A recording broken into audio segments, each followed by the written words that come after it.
Hi, I'm Kirsten Clausen, the Executive Director of the BC Museum of Mining. Putting the arts and mining together is a wonderful way to have people bring their own personal connections and experiences to the subject of mining. The BC Museum of Mining is very pleased to be part of an active arts community in Squamish and the Sea to Sky corridor. We hope you enjoy the exhibit, Buddha's Eye.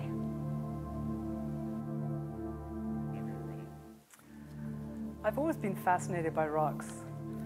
As a young child growing up in England, we'd make our annual holiday trek to the coast, and I'd come back laden with treasures that I'd found on the seashore. The Buddha's Eye series is a collection of photographs of rocks. These are abstract photographs, but they're not created abstracts. They're photographs of patterns and compositions that I found within the rock formations, which have been created by nature. Hornby Island is known for its rich geological history. The rocks of Hornby Island are really quite extraordinary. There is just a huge variety of different formations, colors, shapes, patterns. I like to think of rocks as being the architecture of the earth, the foundation on which everything stands. And I find it quite thrilling to think about how these formations actually came into being. We tend to think of rocks as static and stationary objects, but in fact they're living entities.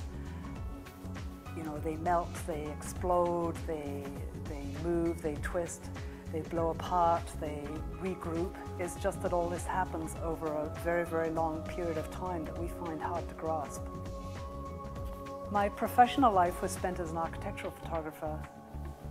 As such, I used a large format camera, which requires huge discipline to operate. One has to be very attentive to, of course, composition and to small details so that everything is exactly in its place. And at the end of a day's shooting, I would know exactly what photographs I'd taken. What I do now is the complete reversal of this process.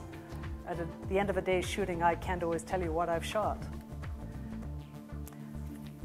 One thing that remains strong from my early training as an architectural photographer, however, is this strong sense of composition that I have.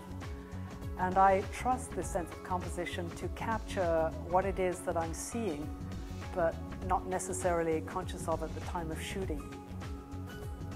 Because photography is representational, the viewer will often make a judgment about what it is they're looking at, and then the process ends. With an abstract photograph, however, it invites the viewer to get engaged in the possibilities of what might be there, and opens up the opportunity for a dialogue with the piece. For some people, looking at abstracts is confronting. And for that reason, I give my pieces titles so that it gives a suggestion as to what they might see in the piece itself. My ultimate aim is to keep the viewer engaged in an open-ended dialogue with the piece. I actually live with Buddha's Eye in my home because I find that every time I walk by it, it offers me something new. And I like that, I like its presence, and I like the stimulation that it gives me in my everyday life.